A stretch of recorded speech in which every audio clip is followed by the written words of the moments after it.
Good morning, Radhe Radhe. સવારના પોરમાં ઉઠીને આપણે થઈ ગયા છીએ તૈયાર ઓફિસે જવા માટે. તો બ્લુ એન્ડ બ્લુનો શેડ આજે મેચિંગ કરી અને પછી આવી ગયા વિમલભાઈને ત્યાં ચા પીવા. તો સવારનો કાંઈક નજારો આવો છે દામનગરનો. અને પછી આપણે આવી ગયા સર્કલે અને ત્યાંથી ખાતા આપણે મસ્તીના ખમણ અને એકદમ મસ્ત ક્રિસ્પી ફાફડા.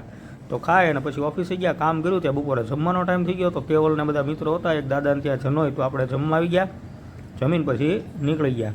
તો જમીન જેવો ઓફિસે પહોંચ્યા એટલે આવી ગયો ભાઈ વરસાદ. એટલે સ્ટેટસ જોવાનું ચાલુ કરી દીધું ભાઈ. કાળે વાદળડી તું ને આ ભાઈ માપ રાખો, નકરા સ્ટેટસ ન હોય. ને ઓફિસનું વાતાવરણ એકદમ કોઝી થઈ ગયું હતું. જુઓ મિત્રો, મસ્ત હનુમાનજી મહારાજનો ફોટો અને શેડ આખો કલરનો અને બધું. આખી ઓફિસ એવી મસ્ત થઈ ગઈ હતી આજે, કારણ કે બહાર ફૂલ અંધારું હતું એટલે અંદરનો જે લુક હતો એકદમ મસ્ત હતો. અને પછી મસ્ત આપણે ઓફિસે બેઠા અને પછી ભાઈ જે આપણે જનોઈમાં ગયા થાય ને બળવો દોડાવવાનો ટાઈમ થઈ ગયો. તો ભાઈ શરૂ વરસાદે, હો ભાઈ મજા આવી ગઈ જોવાની. શરૂ વરસાદે મિત્રો બધા આનંદ કરતાં કરતાં બળવો દોડાવ્યો અને પછી પડી ગઈ રાત્રિ એટલે આપણે નીકળી ગયા ઘર તરફ. તો કેવો લાગ્યો આજનો દિવસ મિત્રો, કોમેન્ટ જરૂર કરજો.